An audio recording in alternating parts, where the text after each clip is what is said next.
the name of Allah, the most gracious, the most merciful, peace be upon you, viewers. You are watching the YouTube channel, and I am Imran Khan. Viewers, first of all, there is a lot of speculation about the meeting between Asim Munir and Donald Trump. Indian media has reported on this, and some other sources are also making such claims. However, this news has not yet been confirmed that the United States wants bases from Pakistan.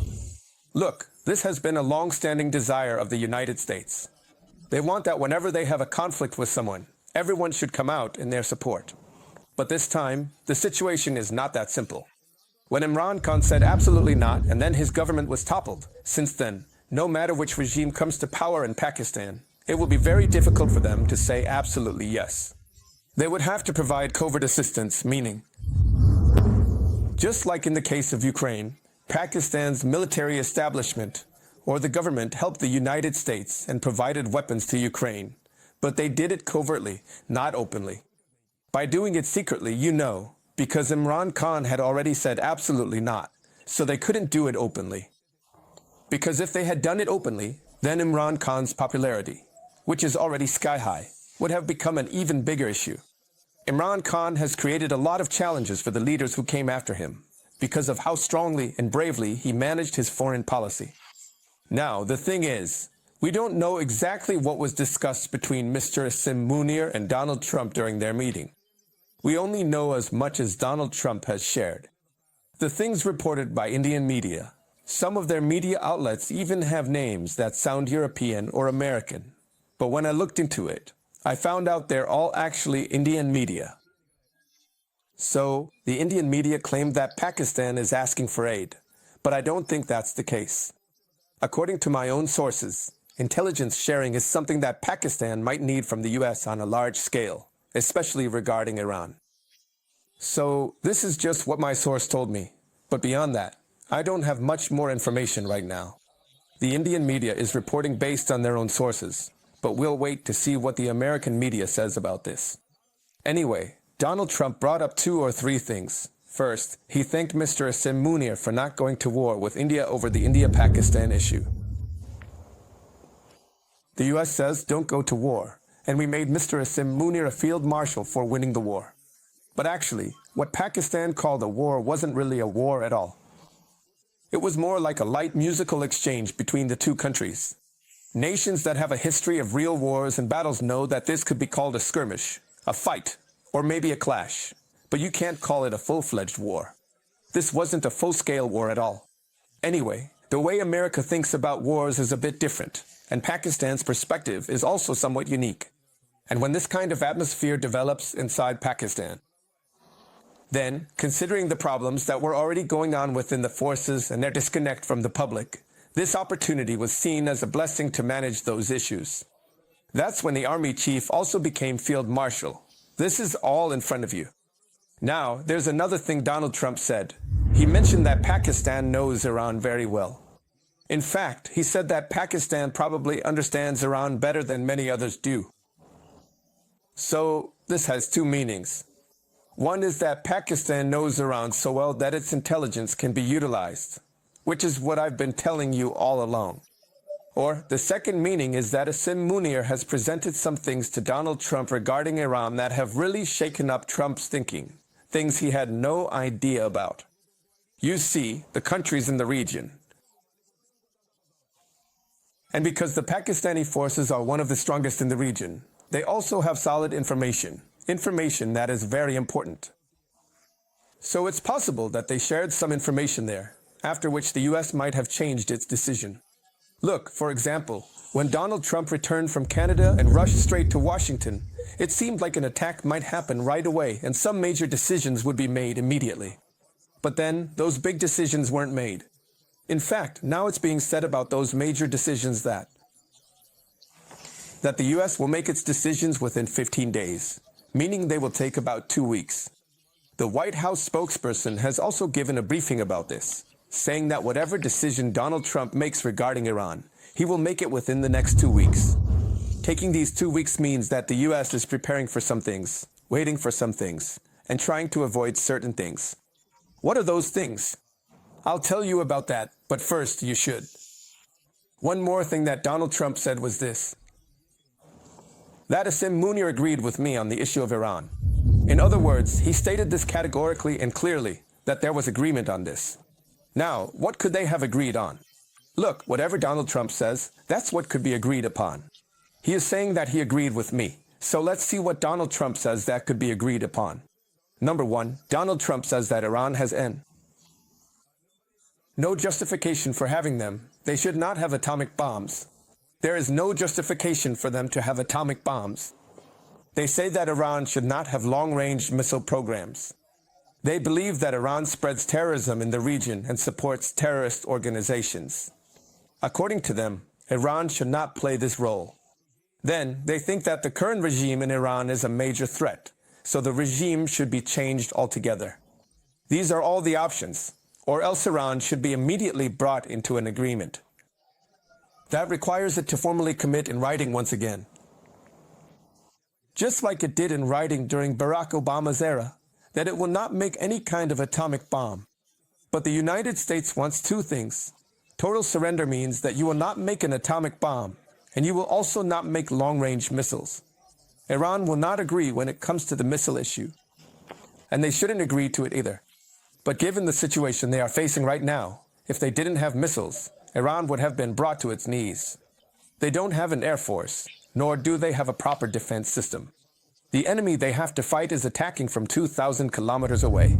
So how could it have been possible for Iran to respond? Iran was only able to respond because of this. When it had a long-range missile system. Since the attack happened just a few days ago, specifically on Friday, Iran has already activated its missile system a total of 14 times up until now. So far, Iran has activated it 14 times and has completed its 14th round of missile attacks. That means every day, Iran launches 2 to 3 rounds of missile attacks, and these are extremely dangerous missiles. It is also being reported and claimed by Iran that there are many missiles they haven't even launched yet. Iran's current leadership, or Ayatollah Khamenei, keeps making statements that they will not lay down their arms, they will not surrender, and they will fight this battle. Even if America gets involved, they say they will fight America too, and whoever comes will have to face the consequences. These are big questions. Now, why did America take 2 weeks' time? This is very important. Number 1, America will wait to see if Iran makes any deal or not. Iran's timeline has also been set. They are going to Geneva for negotiations. The European countries, Britain, Germany, and France, had made them this offer. Then Germany itself told Donald Trump, and the British Prime Minister also said that Donald Trump should keep a cool head and not make any decisions in the heat of the moment. France and Germany are also trying to make him understand the same thing. So, they also want to negotiate with Iran, and Iran has agreed on a time with them to hold talks. Secondly, Iran is also ready to negotiate with America, but Donald Tr. We also know very well, and it will become a compulsion for the people of Iran too, if America imposes another round of sanctions on Iran. And if an attack happens, then after that Iran won't even be able to sit down and negotiate with America. Those who know the Iranian people, even a little, will easily understand this point. So America is waiting for Iran to make some kind of deal, and as a result, Donald Trump can take credit for it, saying, "Look, I'm the guy who stops wars, not the one who starts them. That's my credibility." Donald Trump also wants to win the Nobel Peace Prize, so if he can get it, he'll try to prevent this war before it even starts. And Trump will try to reach some final deal, some final outcome with Iran, so that the American military doesn't have to get involved in this fight. Secondly, if America does decide to get involved in the fight, it will need some time to prepare, right? It has to deliver its weapons, develop its strategy, and make a lot of preparations, move in a lot of equipment, move out a lot of equipment. So America will have to do a lot if it wants to physically enter this fight. For all of that, they'll need about 2 weeks to get ready. And there's another thing. This isn't a cheap war. It's a very expensive one. The bombs that Israel wants, you know. America would have to drop those bombs on Iran itself. For a B-2 bomber to come and carry out bombings there, it's not a cheap task. Just flying the plane costs about $150,000 per hour, and this aircraft itself is worth $2.2 billion, or according to some reports, $2.1 billion. That's the price of a single plane when it comes in to carry out an attack. So will the United States really spend that much money on Iran in this conflict? And even after spending all that, will it actually achieve its objectives? That's the big question. The thing is, even if there is destruction there, or even if Ayatollah Khamenei is killed, then another Ayatollah will just take his place. He will come and become the supreme leader, and it's possible that he could be even stricter than the current supreme leader, or the person the current supreme leader has chosen could be even tougher than him. So you can't really predict anything. You can't say what will happen in the future. That's why America will try to avoid this conflict. There's one more thing within these same 15 days. America will also get this time to let many of Iran's missiles be fired. That is, Iran claims that they have so many missiles that they could keep launching them for 6 months straight. There was even a claim that they could keep firing for 2 years and still not run out. It's a huge missile city with a massive number of missiles. But common sense doesn't accept that there could be so many missiles. There can't be thousands or hundreds of thousands, right?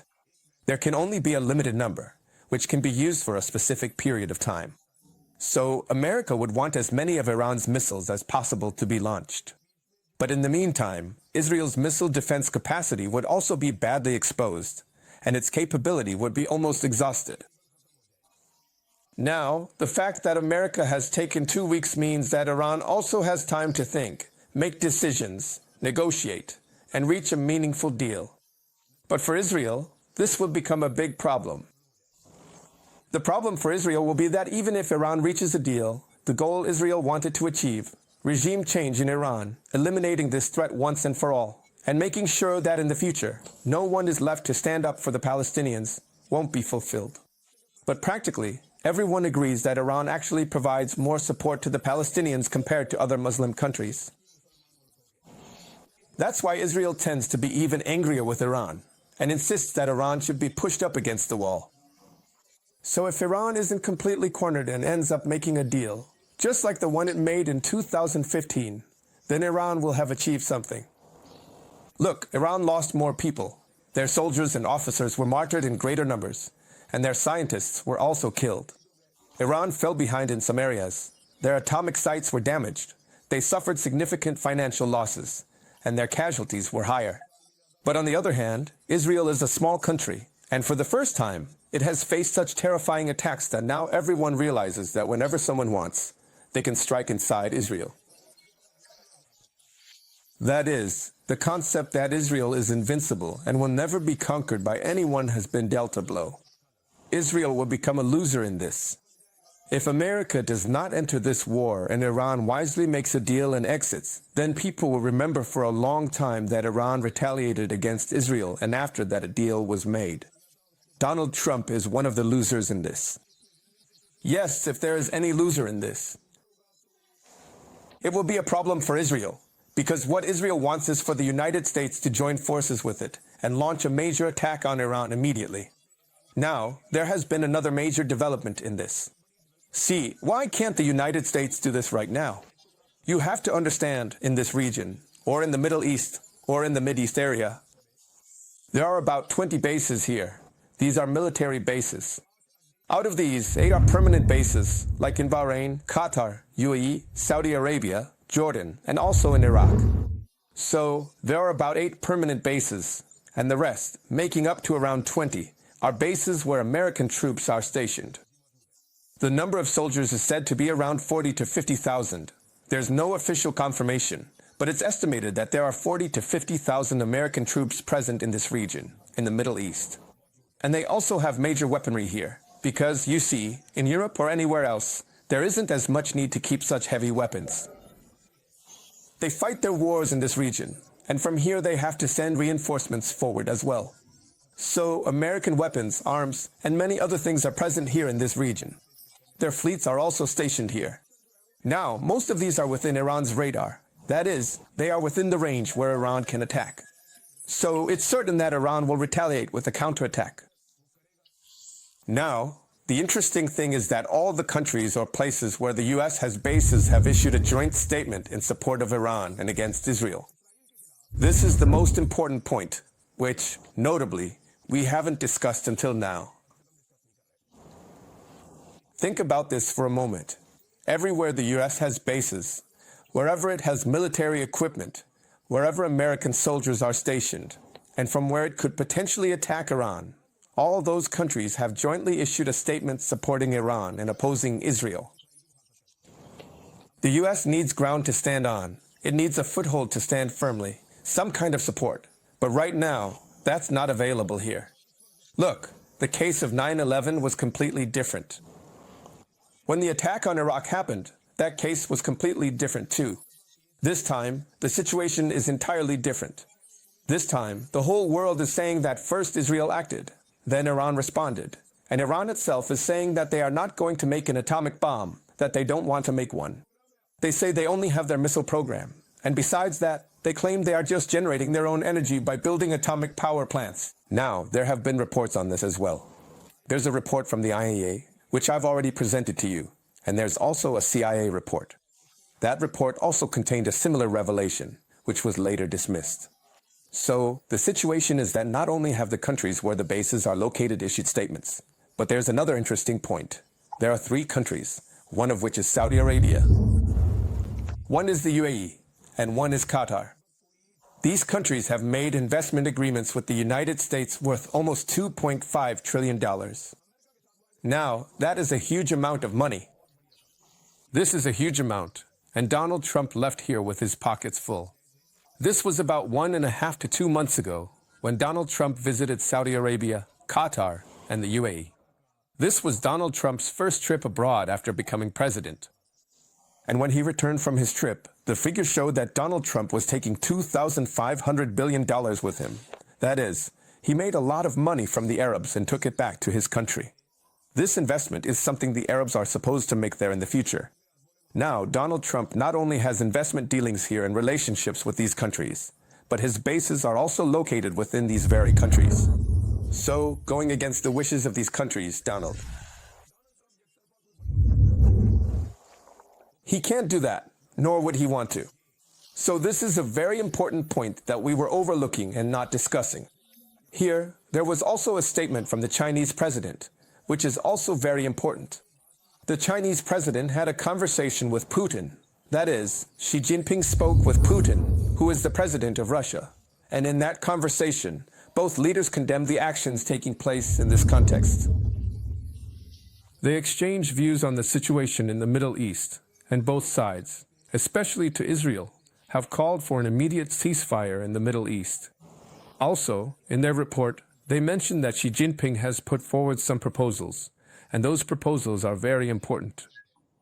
In the telephone conversation, the Russian president also emphasized the protection of civilians and called on both Israel and Iran to help facilitate the evacuation of citizens from other countries. Xi Jinping stated that Israel should immediately implement a ceasefire in order to reduce tensions.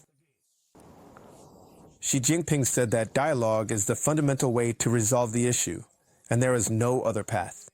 He urged both parties to strictly adhere to international laws and to completely avoid harming innocent civilians.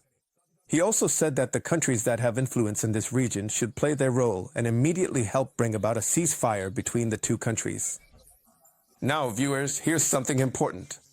There's one more thing I want to share with you, and that is a statement from Iran's former federal minister. He said that Iran will decide how to end this war. This statement was made by Javad Zarif. He is the former foreign minister of Iran. He said, buildings can be brought down, but knowledge can never be destroyed, especially when there are 90 million patriotic and sincere people present. Iran did not start this war, but certainly, Iran will be the one to decide how this war should end. This statement has come from Iran, and from time to time, such things keep coming from their side. I am continuing to share these updates with you, viewers, but now I need to ask your permission for something. It's possible that you might not be able to listen to the next 2 or 3 vlogs. I have a minor surgery, a small operation that was pending, so because of that, you might not be able to watch my videos for a day or 2. Please pray to Allah for me. Only Allah gives health, and only Allah is always there to help.